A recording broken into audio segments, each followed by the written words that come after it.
Welcome, welcome, welcome, welcome, welcome. Welcome, welcome, welcome, welcome, welcome.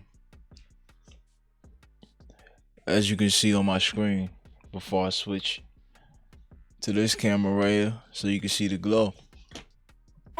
Before I switch to this camera so you can see the glow. There's one thing people don't talk about when they speak about spectating a video game. You say, hey, what you mean spectating the video game? Wait, what is the thing that people don't talk about in regards to spectating a video game? What makes spectating a video game important? Is it important? As you can see here, I want you to just look at the screen. I mean, it's zoomed in a little bit for a reason, but it's zoomed in. And as you can tell, this is Gears of War E-Day. Something about watching this game, watching how the characters move, how they operate, what goes on to win a fight, several fights, a 1v1, a 1v3, a 2v3. What happens if somebody has to run away? What happens when you're watching the person that you're spectating? You're seeing them on the fly make decisions to evade, run, fight. Everything in these clips are enjoyable to spectate. They're, to the average person, them watching this game in motion without even knowing what's exactly going on, who the characters are, who the locusts are, who the cog or who's Marcus Phoenix, they're gonna watch this and want to play the game.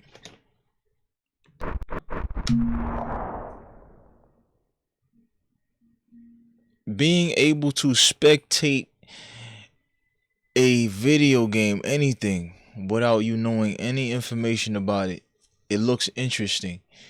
Just off the spectator mode, just off of you watching a stream, just off you watching a YouTube video, that might make you go out, buy the game. That might make you go to your computer, go to Steam, go to YouTube, look up what Gears of War E-Day is, and you pick the game up sheerly off of what you're watching. What you're watching is entertaining to you. Being entertained by watching without knowing any context of the game is important. And I think that's what they did with Gears. They made it fun to spectate. Now, I know a lot of pros are not really happy with how the game is playing, how it turns out, but there is a potential that I think is going to hit, sheerly off the fact that, yes, it's also, or it is great to spectate, but it's also nothing else on the market that plays like this. Nothing on the market plays like Gears of War. You can't name a game that plays like this, ball for ball. Like chainsaw guns, the way that you wall bounce and use your ganache, your shotgun, wall bounce and hit cover, whoop. There's nothing on the market like this. There is no game on the market right now just like this game. That's gonna make something like that stand out. That's important. That's gonna lead me to believe that the doom and gloom that's happening in the community is quite unnecessary at this point.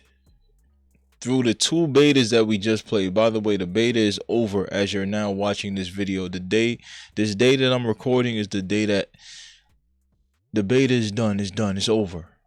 Okay, there's no more beta.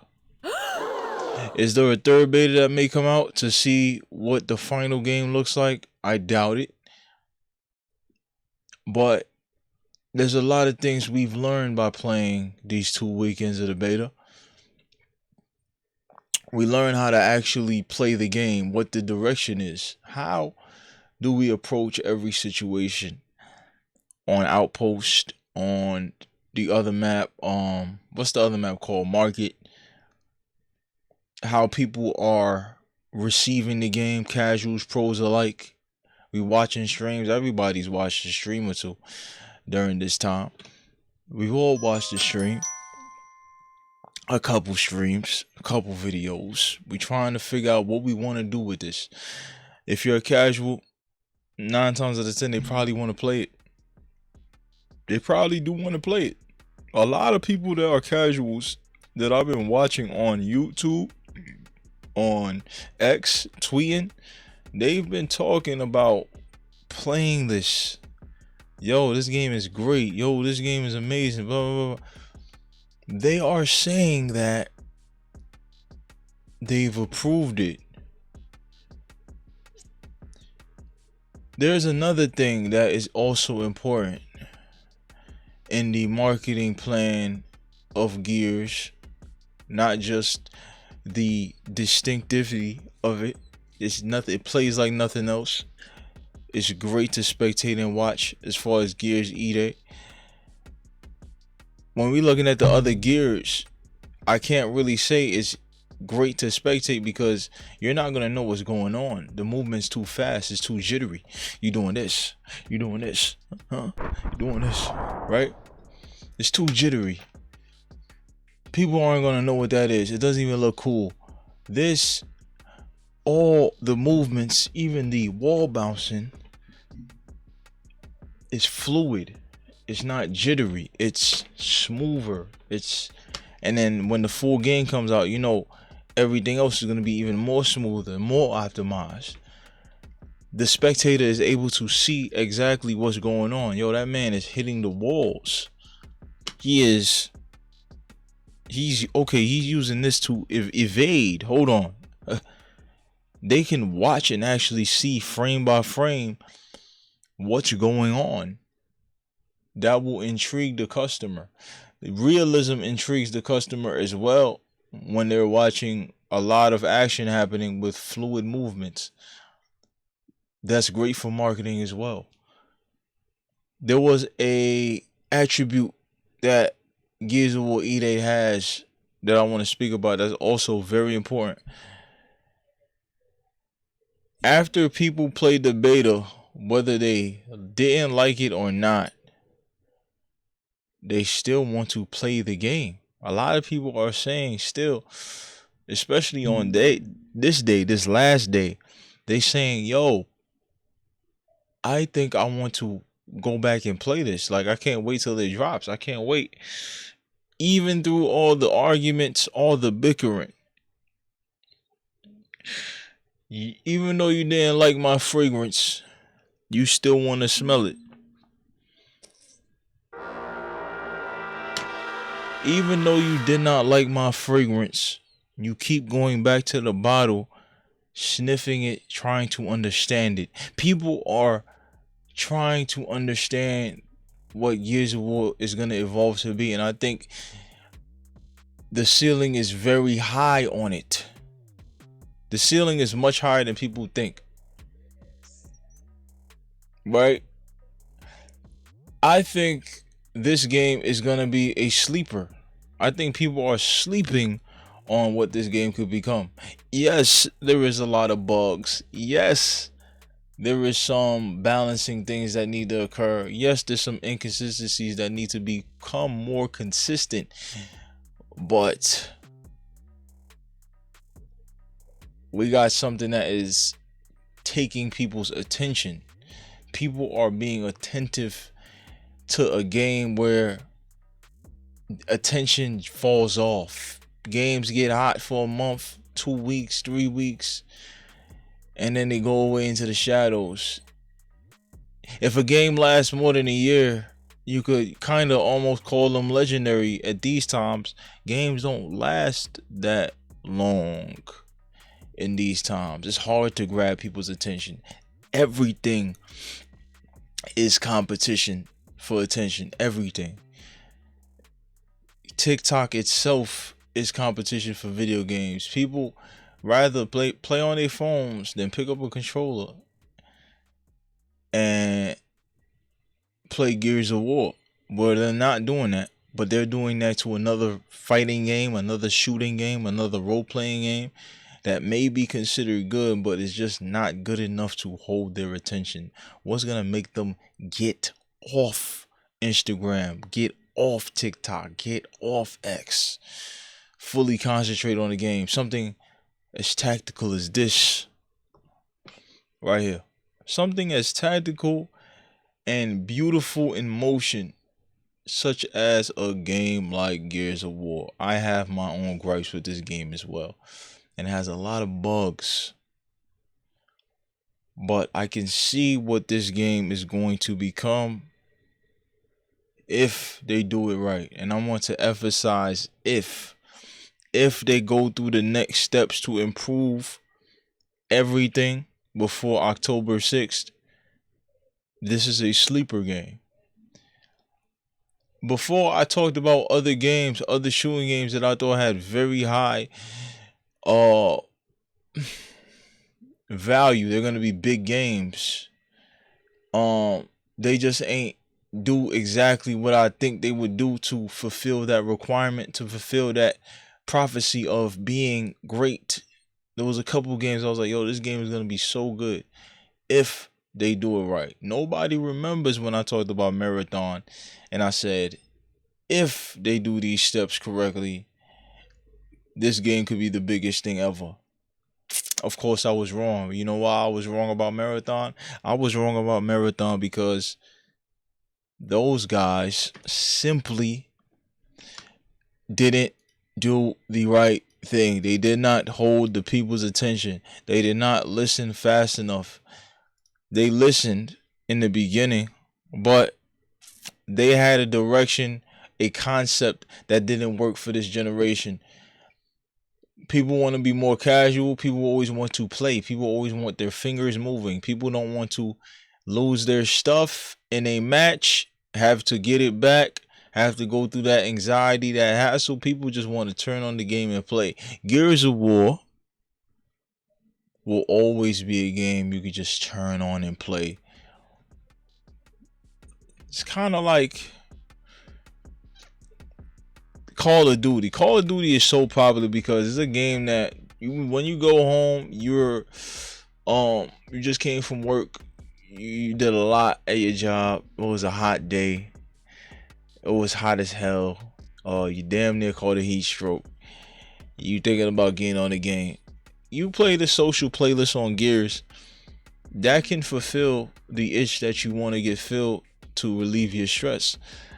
Call of Duty has that same quality. Now, the pros, people that want to play a game a certain way, that want to play this game professionally, or looking at this game for an esports or professional aspect, it's gonna be way harder for them to find that important thing. Like, yo, you just need to play this shit for fun. That's it. Fun. The fun factor of a video game is more important than anything else. But the other elements is what adds to the sauce to a game and what creates legendary status for that genre.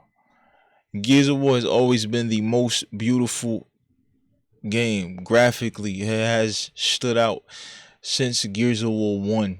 The game has been standing out. The game doesn't age as badly as other video games. Yes, Gears of War 1 has aged badly, but for its time, it exceeded itself. Gears 5, if you play Gears 5 right now, it looked like that's a game that looks like it could have came out this year, last year. Of course, Gears E-Day steps up all that, but you put Gears 5 on max settings, it's still a beautiful game. It rivals anything coming out right now. Gears of War has never lacked in that. Gears of War wanted to be the full package from day one. They always wanted to be the full package. Graphics, gameplay, fun factor. I'm not gonna rate Gears E-Day right now. This could be a first final impressions of the beta video, but all I'm gonna say is this project, because it's still in progress, this project, because it's still in progress. Gears E-Day is a project in progress. We're watching it live in motion. They built this shit from the ground up knowing that we would need a lot of feedback. They would need a lot of feedback. They built this system from the ground up. That's what they said in the video. A lot of things are very different. This is a very different game. This is more different than any other Gears because they built it from the ground up. So if they're building something from the ground up that already established its brand as doing something else, roadie runs, meat shields, frag tagging, there's a bunch of things that's not in the game right now. I don't think they'll pop up, to be honest. They changed the identity of the game while keeping its soul for the most part, or its blueprint. There's a blueprint that still exists there. The DNA of the old Gears exists within this game, whether you like it or not, or believe it or not. It definitely exists, but they took a gamble and they made the right steps. Yo, we're gonna do 2 betas weekend after weekend so we can get the most information that we can. The early access guys are the guys that's going to give us information about mostly versus. The casuals will give us that information as well. But we're going to be able to kind of build a control group. Yo, early access is probably going to be this demographic. Open beta is going to be this demographic. It was genius. Let's see if they make those changes from both those sides. They put all those comments in the pool. Every comment. And they like, yo, what can we do? What's going to make sense? Can we build a better concept than what we have right now? Or we just need to tighten up the concept that we have right now? There are games that through the betas, for example, certain fighting games like Marvel Tokon, I know y'all hear me talk about it a lot. They had a old concept. They put out 2 or 3 betas, and then the entire landscape of the concept changed. The whole game changed into something different, something way better. I believe Gears of War can do the same thing. I truly believe that. Now, do I think they're going to overhaul a whole system? No. They will build on the concept to make it greater. If they do it right, if they're thinking correctly, I think that's their plan, is to build on the current concept to make it greater. You might add things, subtract things, but through feedback is how you build a greater game and a greater lifespan. Make sure you like, comment, subscribe to the channel. I'm excited to see the future of video games in general, but I am excited to see the future of this game. I'm excited to see the future of E-Day. I'm excited to see the next 6 months, the next year, the next 2 years, the next 5 years. What will this game be? You got a $400 million budget. I think that bag has a lot of flexibility in it. Are you going to exercise your flexibility, coalition? Are you going to listen to the people? Are you going to take risks? Risks that will better the game, not risks that will disappoint. Risks that will widen the imagination of the current audience right now, whether it's casual or pro, new audience, old audience. Are you going to evolve our imaginations? Until next time, man. Check out the podcast, Think Pieces and Conversations. This might be a Think Pieces and Conversations episode. I don't know. You might see this in the podcast section, or you just might see this as a video, but we got something special. Till next time, like, comment, subscribe to the channel.